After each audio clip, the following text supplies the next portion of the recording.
Hello friends, आपके अपने YouTube channel साहित्यिक नॉलेज में आपका स्वागत है। फ्रेंड्स, हम पढ़ रहे हैं हरिवंश राय बच्चन जी की आत्मकथा का प्रथम खंड क्या भूलूं क्या याद करूं।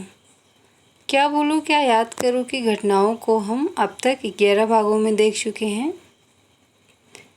आज ये 12वां सेशन है, तो चलिए हम आगे की घटनाओं को देखते हैं। हरिवंश राय बच्चन जी अपने पिता प्रताप नारायण के विवाह की बात कर रहे हैं कि उनके दादा जब दिवंगत हो गए थे तो उनके परिवार पर हर परेशानियां तो थी ही, साथ ही साथ उनके पिता की विवाह की भी परेशानियां थी। लोग क्या कह रहे थे, कैसे बर्ताव कर रहे थे, इसके बारे में आज के सेशन में हम जानते हैं। आगे लिखते हैं कि लड़का चरेर हो गया तो सुकुमार लड़की नहीं मिलेगी। चरेर अर्थात कुछ दिन का हो जाना। सामने लिखा गया कि मुलायम का उल्टा। जब रिश्ता करने से बराबर इनकार किया जाए तो लोगों में शक पड़ जाता है कि लड़के में कोई खराबी है क्या। सच पूछो तो जवान जहीर लड़के का अनब्याहा रहना ठीक नहीं। पास पड़ोस में बहू बेटी वाले हुए। लड़की सयानी होकर बेब्याही रही तो समाज और भी जीना दुश्वार कर देता है। उसकी जवान अनवरत प्रहार सहन करते जाना या तो बड़े बहादुर का काम हो या बड़े बेहया का। बुद्धि के ब्याह के बारे में लोगों की जबान इस वास्ते बंद थी कि वह बेचारी बड़ी उम्र में भी बचपन ही ठेलती रह गई थी। फिर उसके पिता थे नहीं। माँ और नानी में इतना सामर्थ्य नहीं था कि उसका विवाह अपने बूते पर कर सके। ब्याह तो प्रताप नारायण को ही करना था, पर जब उनकी माता के और उनके साधन स्वयं उनके निर्वाह के लिए पर्याप्त नहीं थे तो उनको कौन दोष दे सकता था। मोहल्ले टोले के स्वर में राधा और महारानी भी अपना स्वर कभी कभी मिलाती थी तो उसके पीछे यह प्रसन्न भावना रहती थी कि प्रताप नारायण का विवाह हो जाए तो उनकी ससुराल के मिले दहेज से बुद्धि की शादी की भी जुगत लग सके, अन्यथा बुद्धि की शादी के लिए धन इकट्ठा होने में इतने दिन लगेंगे कि वे बूढ़ी हो जाएंगी। लड़के लड़की के ब्याह के लिए समाज की सामूहिक चिंता विकलता बेसब्री आज भी मेरे लिए कम आश्चर्य का विषय नहीं है। 70-80 बरस पहले समाज का जो दृष्टिकोण था वह हमारे पुराने मोहल्ले में किसी न किसी रूप में आज भी वर्तमान है। परिवर्तनों के बीच अपरिवर्तित रहना, धारा के विरुद्ध तैर सकना हिंदू समाज में गुण समझा जाता है। जब आर्य या यावर इस देश में आकर कृषक के रूप में व्यवस्थित हुए होंगे तब अवश्य ही उन्हें अपनी संतान बढ़ाने की आवश्यकता का अनुभव हुआ होगा। गृहस्थ धर्म, बहुविवाह और संतान उत्पन्न करने की क्षमता बनी रहने तक विवाह करते जाने की प्रथा ने समाज में जड़ जमाई होगी। बुद्ध पूर्व इसमें वांछित संयमन संतुलन आ गया होगा। बुद्ध ने यति धर्म को समाज के मूल में स्थापित कर इस संतुलन को बड़ा भारी धक्का दिया। अविवाहित युवक युवतियों के भिक्षु भिक्षुणी रूप में संघ प्रवेश से समाज का ढांचा टूटा नहीं होगा तो बुरी तरह हिल गया होगा जरूर। जब ब्राह्मण धर्म ने फिर से अपने को स्थापित किया होगा तब अवश्य ही उसने विवाह को व्यक्ति की इच्छा पर न छोड़कर सामाजिक उत्तरदायित्व बना दिया होगा। आज भी समाज का आग्रह है कि प्रत्येक युवक युवती का विवाह होना ही चाहिए। यूरोप में बहुत बड़ी संख्या में पुरुष स्त्री आजीवन अविवाहित रहते हैं। इसके लिए न समाज उनकी आलोचना करता है, न उनका अनादर करता है, न उस ओर विशेष ध्यान देता है। फिर यूरोप की तरह हिंदू विवाह व्यक्तिगत मामला है, व्यक्तिगत मामला भी नहीं है, वह पूर्णतः सामाजिक कृत्य है। लेखक ये बता रहे हैं कि यूरोप में विवाह जो है वह व्यक्तिगत है, पर हमारे भारत में वह सामाजिक कृत्य है। विवाह के रीति रिवाज कुछ इस प्रकार रखे गए हैं कि उनके साथ समाज के निम्न वर्ग से लेकर उच्च वर्ग तक शब्दबद्ध हो जाते हैं। हमारे यहाँ के विवाहों में यदि सुहाग सिंदूर धोबिन देती है तो संस्कार ब्राह्मण कराता है। इसलिए हर विवाह के साथ भाई बिरादरी के अतिरिक्त समाज के विभिन्न वर्गों के 40-50 घरों का हित जुड़ा होता है और यह सारा समुदाय इस बात के लिए आग्रहशील रहता है कि कोई अविवाहित न रह जाए। फिर जिस समय वर्ग से बाहर जाकर जीविकोपार्जन के द्वार न खुले हों, उस समय इस आग्रह को सत्याग्रह की सीमा तक ले जाया जाए तो आश्चर्य क्या है। साथ ही मध्ययुगीन समाज और हम प्रायः अब भी उसी में रहते चले जा रहे हैं। इस प्रकार संगठित हैं कि वह अपवादों को लेकर नहीं चलता। सबके लिए एक ही नमूने की जिंदगी है। जहाँ भी किसी ने उस नमूने से अलग कुछ करना चाहा, वह भिन्ना उठता है। नमूने पर लाने के लिए तरह तरह के उचित अनुचित दबाव डालता है और यदि कोई नमूने के अनुरूप ढलने से इनकार करता जाता है तो उसे मक्खी की तरह निकाल फेंक देता है और उसका बहिष्कार करता है। उसे निम्नता का या कम से कम सबसे कटे हुए होने का हीन बोध कराता है। आर्थिक दृष्टि से स्वतंत्र अलग खड़े होने का साहस करते हैं, पर निर्धन और समाज निर्भर लोग नमूने की जिंदगी पर ही उतर आने को बाध्य होते हैं। सत्याग्रह तो शायद निर्बल का हथियार है। समाज दुराग्रह करता है। इस दुराग्रह का परिणाम यह हुआ कि मेरे पिता को अल्प शिक्षित, बेरोजगार और साधनहीन रहते हुए भी विवाह करने के लिए तैयार होना पड़ा।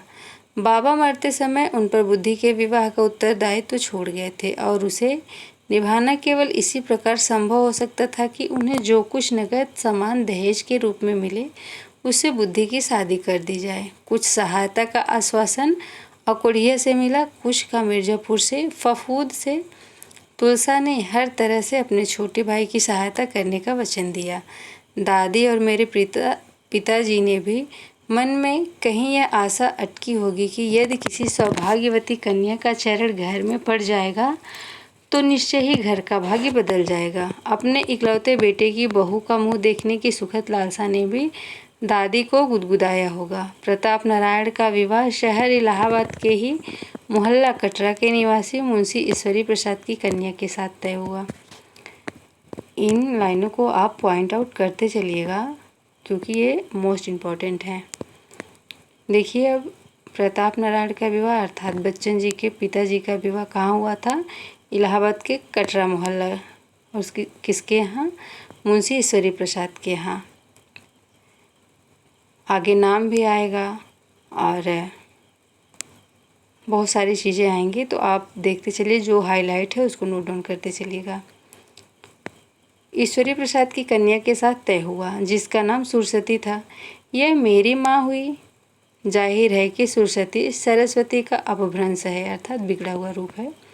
जब मुझे विद्या, कला, संगीत की देवी के प्रतीक का कुछ अर्थ मालूम हुआ और मुझ में लेखक या कवि बनने की आकांक्षा सुगबुगाई तो मन में केवल नाम के ही आधार पर इससे बड़ा आत्मविश्वास और बल संचित किया कि मैं तो सरस्वती का पुत्र हूँ।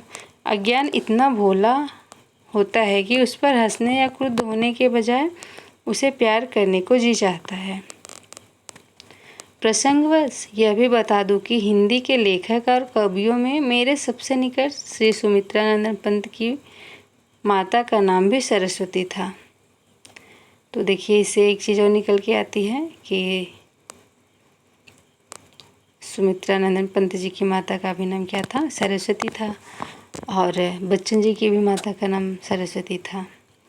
जब अपने पिता के दिए हुए नाम गोसाई दत्त को बदलकर उन्हें अपने लिए दूसरा नाम चुनने की सनक सवार हुई तो एक बार उन्होंने सरस्वती नंदन भी बनना चाहा था, पर इस नाम में शायद, तो आप देख लीजिए कि सुमित्रानंदन पंत का पहले का नाम क्या था? गोसाई दत्त था। ये मोस्ट इम्पॉर्टेंट है, बहुत ज़्यादा, आप इसको नोट डाउन जरूर कीजिएगा। पर इस नाम में शायद उन्हें अहम मान्यता की गंध सी आई और उन्होंने यह विचार छोड़ दिया। अपना नाम बदलने की बात कभी मेरे मन में नहीं आई। इसके विपरीत माता पिता ने मुझे जिस नाम से घर में पुकारा था उसी को मैंने अपने लेखक के लिए स्वीकार किया। हालांकि उन दिनों जैसे साहित्यिक और श्रुति मधुर नाम उपनाम लोग अपने लिए चुनते थे, उनसे मेरे बच्चन जैसे छोटे लघु प्राण अप्रभावकारी घरेलू नाम का कोई मेल न था। साथ ही वाणी जिस रूप को आदर्श बनाकर आगे मैंने उसे यत्किंचित चित्रित करने का प्रयत्न किया, उसमें मुझे अपने को सरस्वती का पूत मानना सरस्वती पुत्र मानने से अधिक सारगर्भित और अर्थसंगत लगा। अब कभी कभी सोचता हूँ कि न वे सरस्वती थी और वे सरस्वती न सरस्वती थी और नाम देने से वे हो भी कैसे सकती थी। पर आकारहीन कल्पनाएं भी संस्कारों की कितनी मजबूत बुनियादें डाल सकती हैं। सरस्वती के पूत को राग और आग साथ लेकर चलना चाहिए। इसे कितनी तरह से कितनी बार लिख चुका हूँ, कितना लेकर चल सका हूँ, इसे मैं कैसे कहूँ। कुछ पंक्तियाँ लिखते हैं, जैसे मैं निज रोदन में राग लिए फिरता हूँ, शीतल वाड़ी में आग लिए फिरता हूँ। बच्चन जी कहते हैं कि अपनी माता पर लिखी एक कविता मैंने कहा, और कितनी बार घुटनों में तुम्हारे, जबकि ये कविताएं बच्चन जी अपनी माता पर लिखे हैं, तो इसको विशेष ध्यान देने की आवश्यकता है।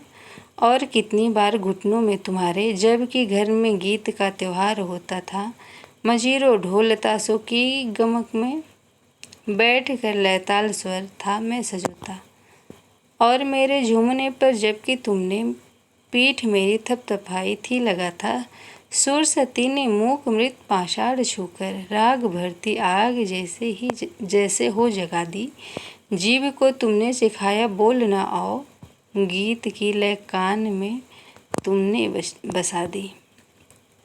आगे कहते हैं कि पीतम्बर पंडित के बेटे मंगल पंडित की भविष्यवाणी सच निकली। मंगल पंडित को उनके पिता ने ज्योतिष पढ़ने के लिए काशी भेजा था, पर ज्योतिष तो उनसे सधा नहीं, अलबत्ता बनारस से भजन भंग, बूटी बगीची, पान जर्दा का शौक लेकर वे इलाहाबाद लौट आए। पिता ने उनका विवाह करके उन्हें चक के घर छोड़ दिया और खुद अपने गांव लौट गए, जो कहीं सोराव तहसील में था। ब्राह्मण बेकार भी अपनी रोजी की कुछ जुगत कर ही लेता है। बनारस से लौटते समय वे पुराने पंचांगों का एक भारी गट्ठर अपने साथ लाए थे। ज्योतिषी तो वे नहीं थे, पर कठ ज्योतिषी अवश्य थे। इमारी बीमारी कब तक रहेगी, संकट गरीबी कब तक टलेगी, गर्भवती को लड़का होगा कि लड़की, चोर माल चुराकर किस दिशा में भागा है, दफीना कहाँ गड़ा है, आधे आधे बातों को वे पंचांग को उलट पुलट उंगलियों पर कुछ गिन, मुंह से कुछ बुदबुदा बता देते थे, और उनकी 100 में 95 बातें ठीक निकलती थी। 5 के लिए सफाई देने की उन्हें बहुत सी तरकीबें मालूम थी। प्रताप नारायण की जन्म पत्री देखकर उन्होंने कह दिया था कि दक्षिण की लड़की उत्तर दिशा में बैठी हुई वर की प्रतीक्षा कर रही है। मुंशी ईश्वरी प्रसाद का परिवार 12 से आकर इलाहाबाद कटरा में बसा था। तो आप इसको भी नोट डाउन कर लीजिएगा कि मुंशी ईश्वरी प्रसाद या सरस्वती देवी का परिवार जो है कहाँ से आया था, तो 12 से आया था। 12 इलाहाबाद की दक्षिणी तहसील है। शायद शहर में आकर बसने वाले वे अपने खानदान के पहले व्यक्ति थे। उनके पिता 12 गांव में ही रहते थे और शहर आना पसंद नहीं करते थे। अपने परनाना के विषय में मैंने एक ही किस्सा सुना था। कहते हैं मुंशी ईश्वरी प्रसाद अपनी पत्नी के साथ अक्सर 12 जाया करते थे। त्योहारों पर या विवाह आदि के विशेष अवसरों पर उस समय मर्द घोड़े पर जाते और औरतें पालकियों पर। लेकिन कुछ ही दिनों बाद ऐसा हो गया कि रेल उधर से निकल गई। स्टेशन गांव से कुछ दूर पड़ता था। कुछ नई चाल की सवारी पर चढ़ने के शौक, कुछ सुविधा के ध्यान, कुछ खर्च की किफ़ायत से प्रेरित हो एक बार मेरे नाना नानी रेल से 12 पहुँचे। स्टेशन से घर तक तो पालकी में जाना ही था, पर नानी कि पालकी दरवाजे पर पहुंचती तो मेरे पर नाना लठ लेकर खड़े हो गए। मैं इन्हें घर में नहीं घुसने दूंगा। अब तो ये पलटन वाली हो गई है। रेलों से पलटनों का आना जाना देखकर शायद उन्हें पलटन गाड़ी की संज्ञा दे दी गई थी। लोगों के बहुत समझाने बुझाने पर माने, पर जिंदगी भर मेरी नानी को पलटन वाली ही पुकार कर व्यंग करते रहे। साथ ही उनके हाथ की बनी रोटी फिर कभी उन्होंने खाई ही नहीं। मेरे नाना इलाहाबाद की कचहरी में सरिश्तेदार थे। मेरे अपने परिवार में किसी के कचहरी पेशा न होने के कारण मैं यह नहीं जानता कि किस रिश्तेदार का क्या काम या ओहदा होता है, पर शायद कोई बड़ा ओहदा नहीं है, बहुत छोटा भी नहीं। उन्होंने उर्दू में कानून की एक किताब का संपादन किया था जो उनके नाम से प्रकाशित हुई थी। मेरे मामा जी की पुस्तकों में उसकी एक प्रति बहुत हिफाजत से बस्ते में बंद करके रखी रहा करती थी। मैंने ऊपर से वह बस्ता तो देखा था, पर उसे कभी खोलने की उत्सुकता नहीं हुई। मेरे नाना का रंग बहुत गोरा था। कहते हैं इलाहाबाद में गदर आरंभ हुआ। कटरा कचहरी के पास ही सरकारी खजाना था जो लूटा गया था। जब उन्होंने निश्चय किया कि वे अपने गांव बारह भाग जाएंगे, घोड़ा दौड़ाते हुए चले जा रहे थे कि बलवाइयों को संदेह हुआ कि कोई अंग्रेज भागा जा रहा है। उन्होंने घेर लिया और मार ही डालते, पर उन्होंने गांव की बोली में उनसे बात कर उनका भ्रम दूर कर दिया। बलवाइयों ने उनको सलाह दी कि हाथ मुंह पर काली मिट्टी पोत कर वे जाएं, नहीं तो उनकी जान खतरे में रहेगी, और उन्होंने ऐसा ही किया। बारह का अपने ननिहाल का घर मैंने एक बार जाकर देखा था। शायद उस समय मैं 9वें या 10वें में पढ़ता था। उस समय तक भी परिवार के लोग बतलाते थे कि इस आंगन में न जाने कितनी तलवारें, कटारे, शेर बच्चे, जो कि एक प्रकार का हथियार है, गड़े हैं। गदर के शांत होने पर जब संदिग्ध जमींदारों के घरों की तलाशियां होने लगी तो सारे हथियार आंगन में गाड़ दिए गए थे और फिर कभी नहीं निकाले गए। सिर्फ एक कटार निकाली गई थी जिसकी नवदुर्गा में पूजा होती थी। लगता है कि मुसलमानी शासनकाल में लोगों के हथियार रखने पर कोई प्रतिबंध नहीं था। जो जनता और शासन के हथियार प्रायः एक से हो सकते थे। अंग्रेजों ने तो देश को निर्बल और नपुंसक बनाने के लिए हथियार रखना जुर्म ठहराया। स्वराज होने पर भी बंदूक पिस्तौल पर प्रतिबंध नहीं हटाया गया। कारण शायद यह है कि इस जमाने में सरकारें लोगों के जान माल की सुरक्षा का पूरा भार अपने ऊपर ले रही हैं। आज सरकारों के पास इतने विशिष्ट हथियार आ गए हैं कि बंदूक पिस्तौल रखने की खुली इजाज़त देना भी ऐसा ही होगा जैसा किसी ज़माने में लाठी रखने की छूट देना। पर हथियार शायद सुरक्षा से अधिक आत्मविश्वास प्रदान करते हैं, और इस दृष्टि से किसी भी आज़ाद कौम का उन पर मुक्त अधिकार होना चाहिए। दुरुपयोग को सदा ही कानून से बंद किया जा सकता है। नाना ने हथियार रखने के कारण उग्र होने के कोई किस्से मैंने नहीं सुने। गदर के बारे में मेरे बाबा के समान वे भी केवल कलम चलाने में दक्षता प्राप्त करने के अभिलाषी रहे। गदर की असफलता ने इस देश की जनता के छात्र धर्म को तोड़ दिया था। महात्मा गांधी ने भारतवर्ष को स्वराज अहिंसा के बल पर दिलाया। स्वराज होने के बाद देशभक्ति के लिए हिंसा का आश्रय लेने वालों को जनता के मन में उभरने नहीं दिया गया। पड़ोसियों के बर्बर आक्रमण के बाद शायद समाज ने फिर से छात्र धर्म को पुनः स्थापित करने की आवश्यकता प्रतीत हो। मेरे नाना ठंडे दिमाग और सौम्य स्वभाव के आदमी थे। उनके नौकर माता भीख ने उनके 2 एक किस्से मुझे सुनाए थे जो उनके चरित्र पर पर्याप्त प्रकाश डालते हैं। माता भीख अपनी वृद्धावस्था में मेरे माता पिता के पास काम करने को आ गया था।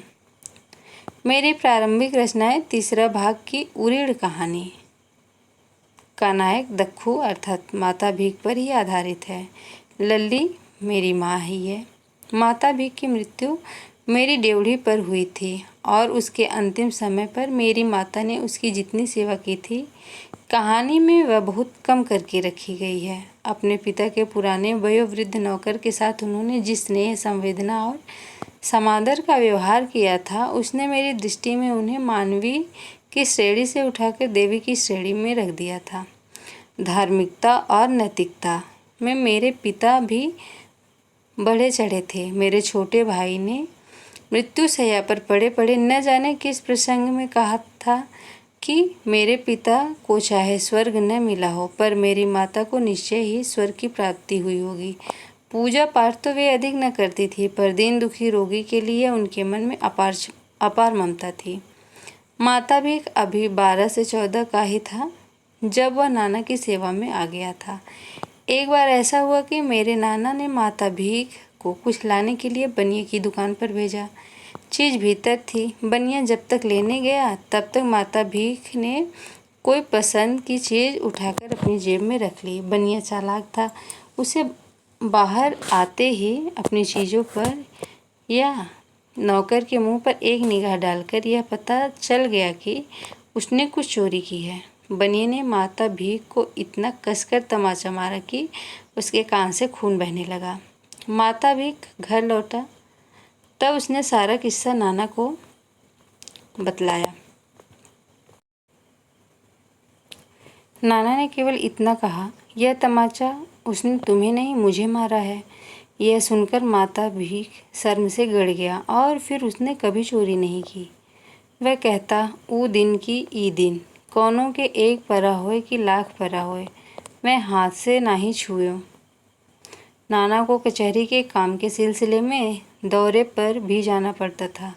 दौरे में माता भीख साथ जाता था। वह उनका खाना भी बनाता था।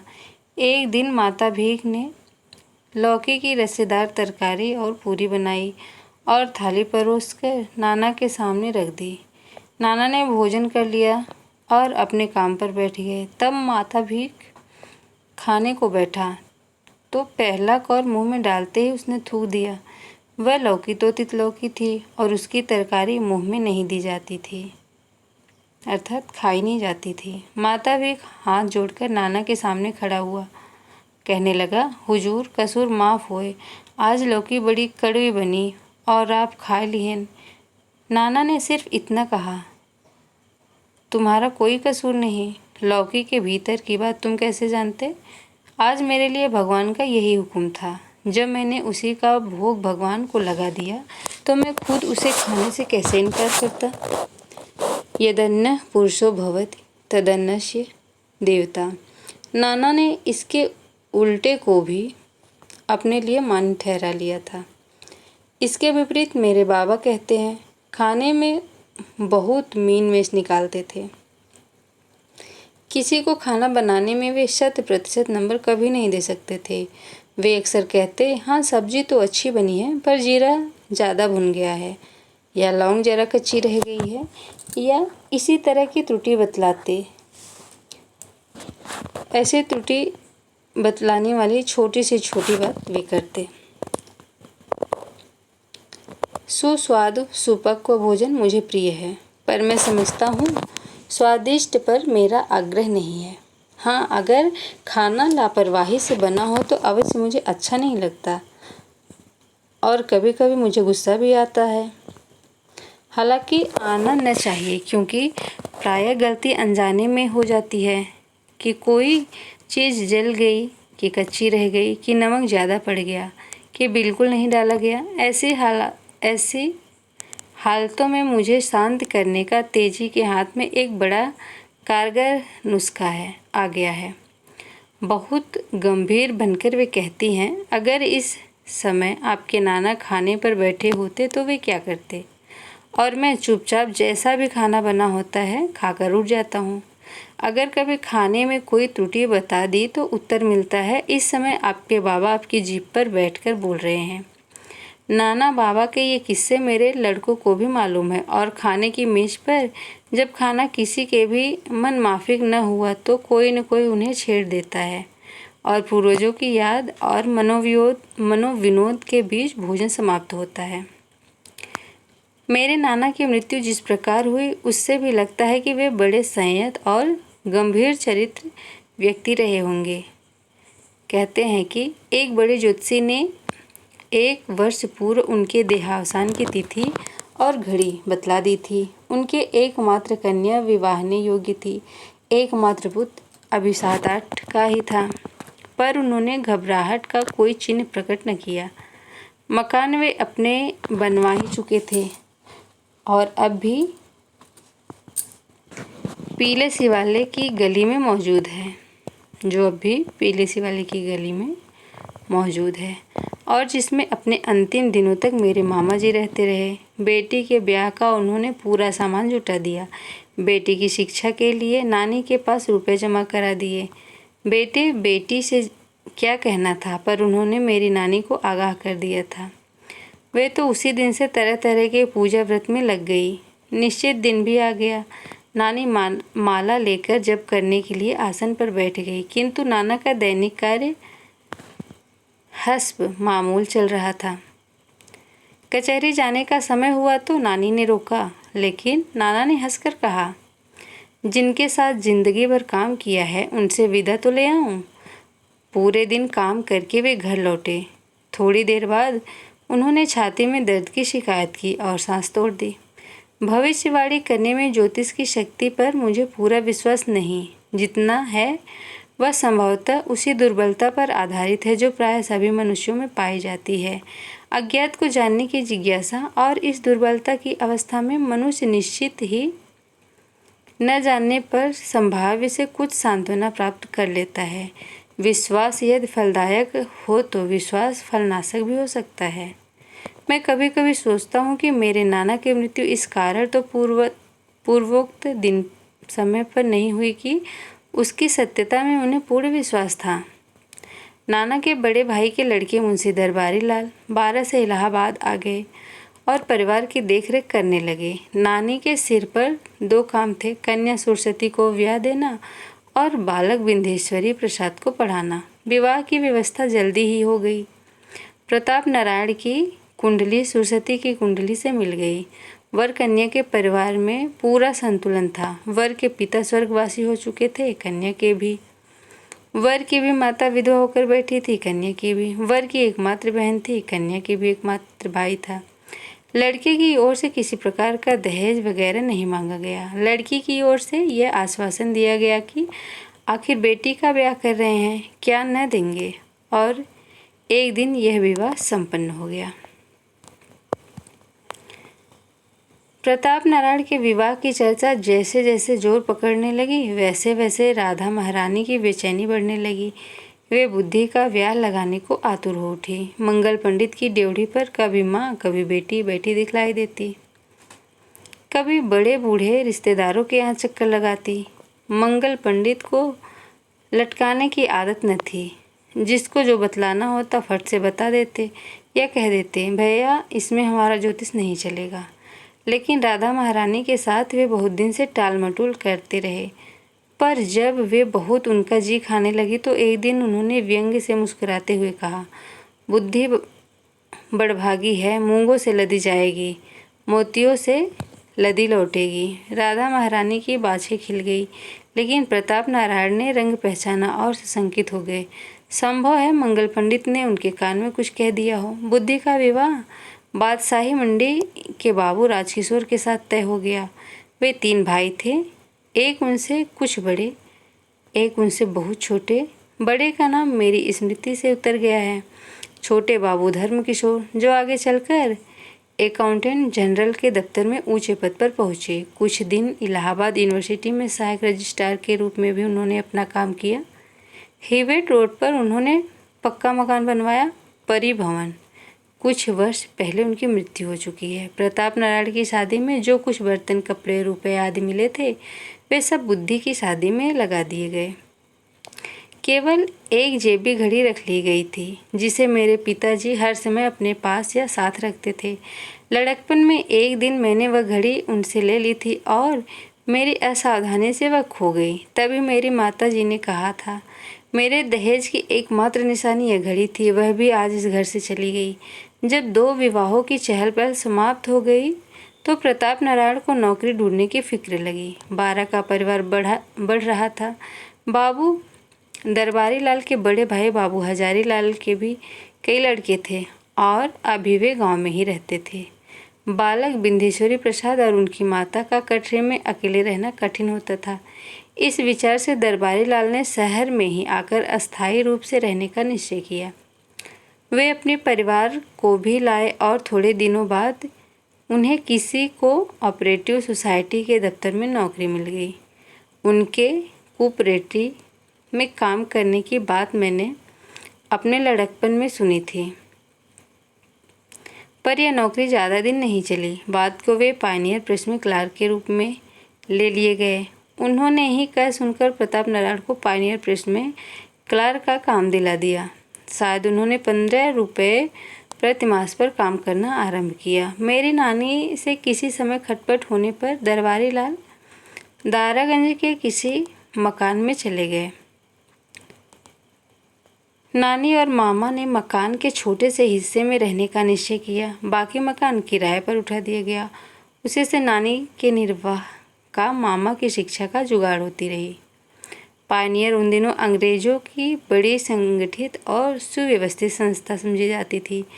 मैनेजर अंग्रेज हुआ करता था। सब ऊंचे ऊंचे पदों पर अंग्रेज काम करते थे।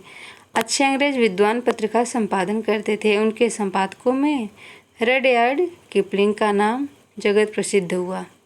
संपादकीय विभाग में भी अंग्रेज अथवा एंग्लो इंडियन रखे जाते थे। हिंदुस्तानी केवल छापेखाने और क्लर्किकल विभाग में काम करते थे। प्रताप नारायण ने अपने पिता के अव्यवस्थित जीवन के बारे में इतना सुना था, इतना देखा था कि उन्होंने निश्चय किया कि वे उनकी भूल को न दोहराएंगे। उन्हें एक अच्छी संस्था में पाँव रखने की जगह मिल गई है तो वे अपनी किसी त्रुटि के कारण उसे वहाँ से हटने न देंगे। उन्होंने कुल मिलाकर शायद 35 वर्ष पायनियर की नौकरी की। सबसे नीचे क्लार्क से सबसे ऊंचे क्लार्क की कुर्सी तक पहुँचे। जब वे रिटायर हुए तब उनकी तनख्वाह 200 से ऊपर थी। उनके सहयोगी क्लार्कों ने उन्हें एक मानपत्र दिया था जिसमें उन्हें पायनियर कार्यालय का आधार स्तंभ कहा गया था। शीशा जड़ा व मानपत्र कहीं मेरे सामान में पड़ा है।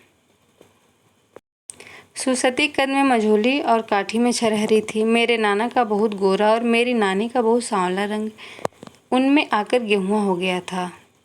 चेहरा उनका प्राय गोलाकार था। आंखें छोटी, होठ पतले। सुंदरियों में उनकी गिनती शायद ही की जा सकती हो, पर वे कुरूप न थी।